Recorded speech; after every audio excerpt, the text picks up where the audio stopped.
Assalamualaikum warahmatullahi wabarakatuh. Halo sahabat Quran, semoga selalu dalam keadaan sehat walafiat dan berada dalam lindungan Allah Subhanahu wa taala. Baik sahabat Quran, pada pembahasan kali ini kita akan mendiskusikan tentang bacaan-bacaan gharib yang terdapat pada Al-Quran. Bacaan gharib merupakan bacaan yang tidak biasa di dalam Al-Quran, baik dari segi huruf, lafal, sampai pada maknanya. Nah, bacaan gharib ini banyak sekali jenis atau macamnya. Antara lain ada yang dinamakan dengan istilah imalah, ada juga yang namanya naql, kemudian ishmam, tashil, sampai pada waqaf-waqaf saktah, mu'annaqah, dan lain sebagainya. Baik, kita akan bahas satu persatu. Yang pertama, di sini terdapat 7 bacaan yang mengandung huruf-huruf muqatta'ah. Apa itu huruf muqatta'ah? Jadi huruf muqatta'ah itu adalah huruf yang sulit ditemukan maknanya di dalam Al-Quran.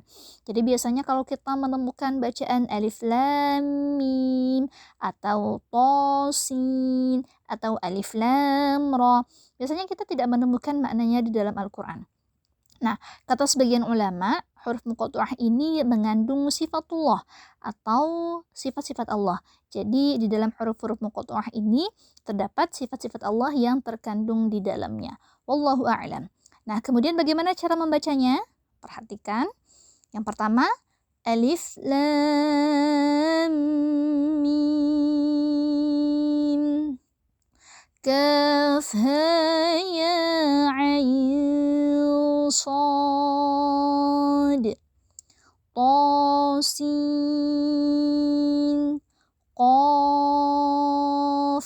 Alif lam ra. Alif lam mim sad. Ta sin mim. Baik, selanjutnya pada ayat kedua, ini terdapat pada Quran surah Hud ayat 41, yang dimana bacaannya berbunyi wa qala rukabu fiha bismillahi majraha. Nah, ini dalam ilmu tajwid dinamakan dengan istilah imalah. Apa itu imalah? Jadi imalah merupakan suatu bacaan gharib yang bagaimana di dalam imalah ini kita diminta untuk mencondongkan bacaan harokat fathah pada harokat kasrah sekitar 2/3-nya. Nah, jadi bacaan yang awalnya dibaca majroha itu dicondongkan menjadi majreha.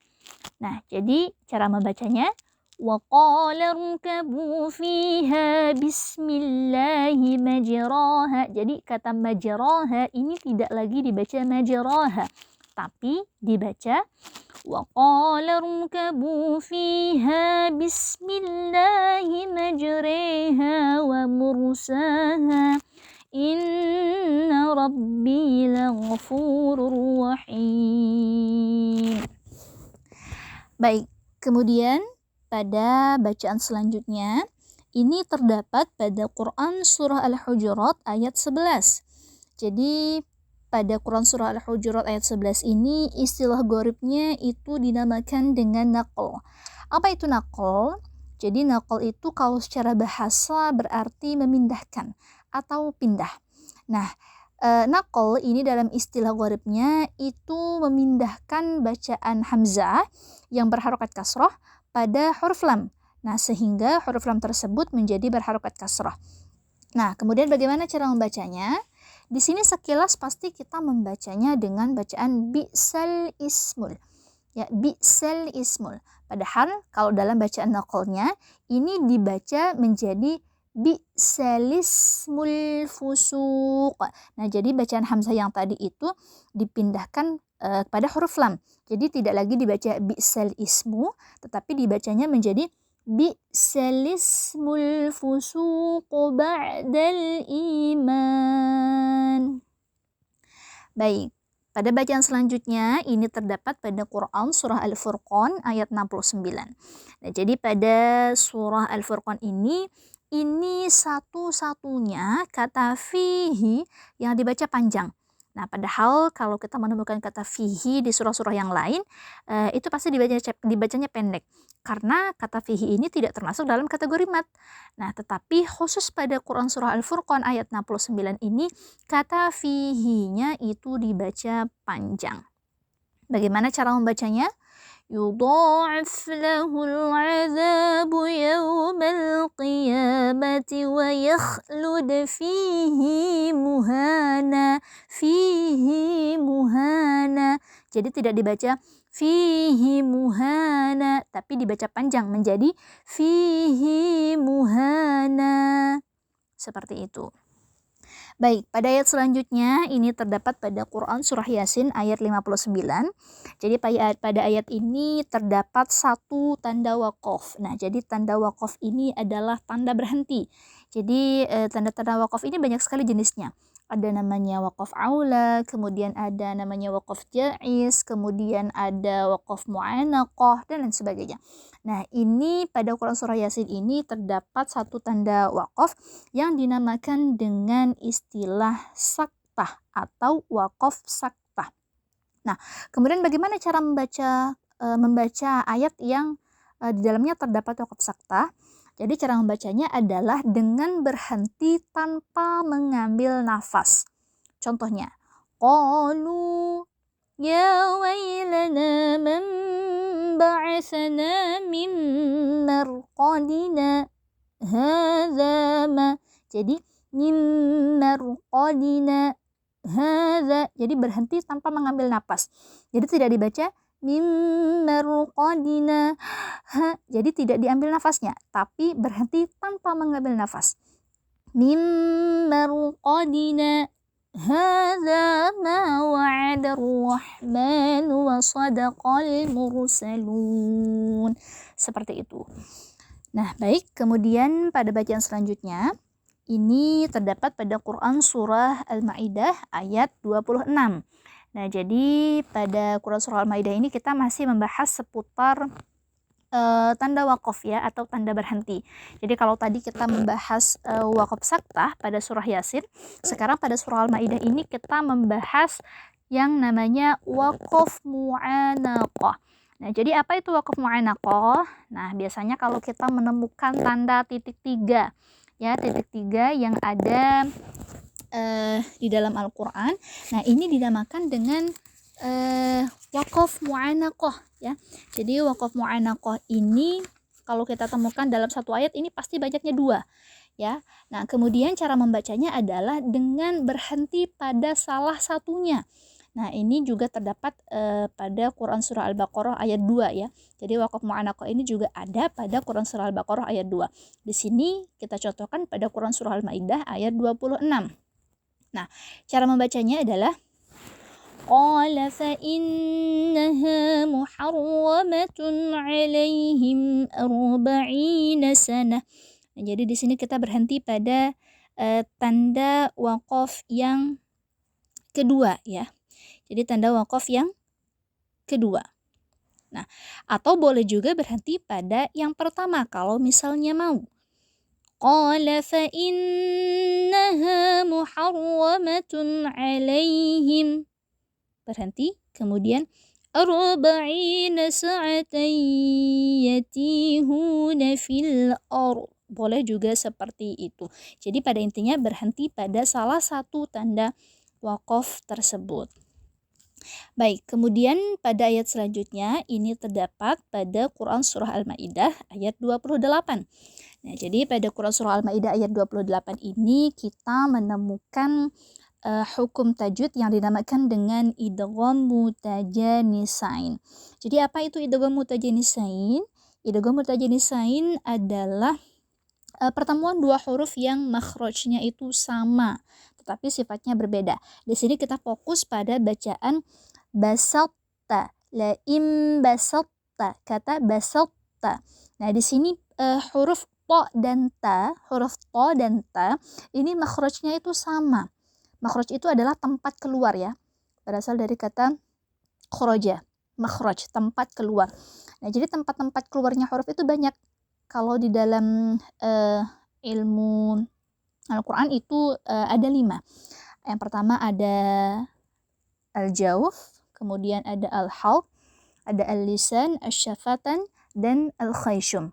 Nah, huruf to dan ta ini keluarnya dari al-lisan atau dari lidah.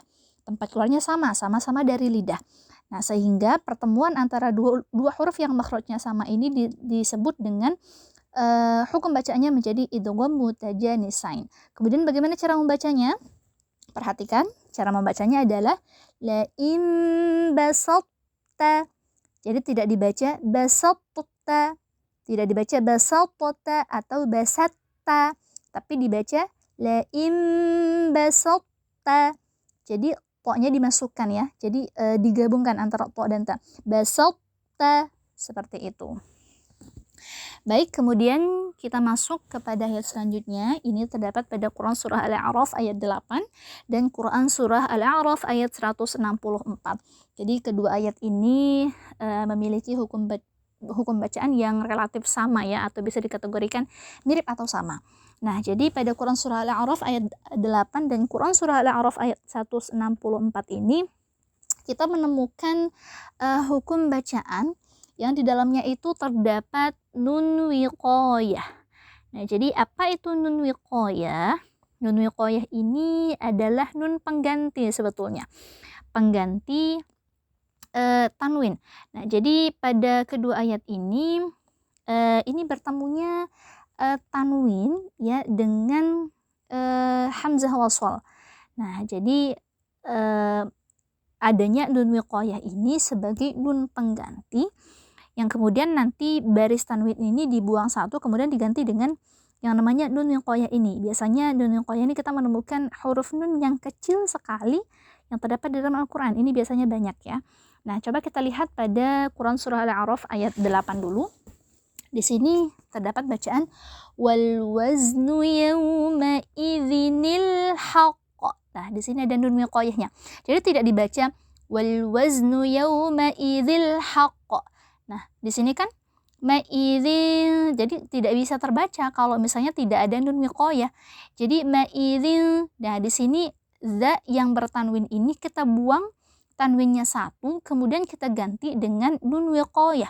Jadi menjadi wal waznu yawma idzinil haqq. Sama juga pada Quran Surah Al-A'raf yang ayat 164. Nah, jadi di sini qauman. Nah, jadi tidak dibaca qaumallah tetapi dibaca qaumanillah. Di sini ada nun wiqayahnya ya. Wa idz qalat ummatum minhum lima ta'iduna qaumanillahu muhlikuhum aw mu'adzibuhum 'adzaban syadida. Jadi cara membacanya seperti itu. Nah, kemudian kita masuk kepada ayat selanjutnya, yaitu terdapat pada Quran Surah Yusuf. Jadi pada Quran Surah Yusuf ini dinamakan dengan istilah gharifnya itu adalah ishmam ya. Jadi ishmam ini adalah bagaimana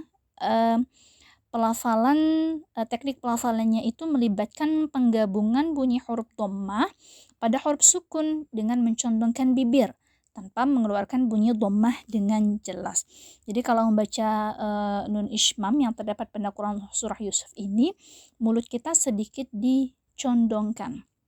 Jadi cara membacanya adalah qalu ya abana malaka la ta'manna manna. Jadi sedikit dicondongkan.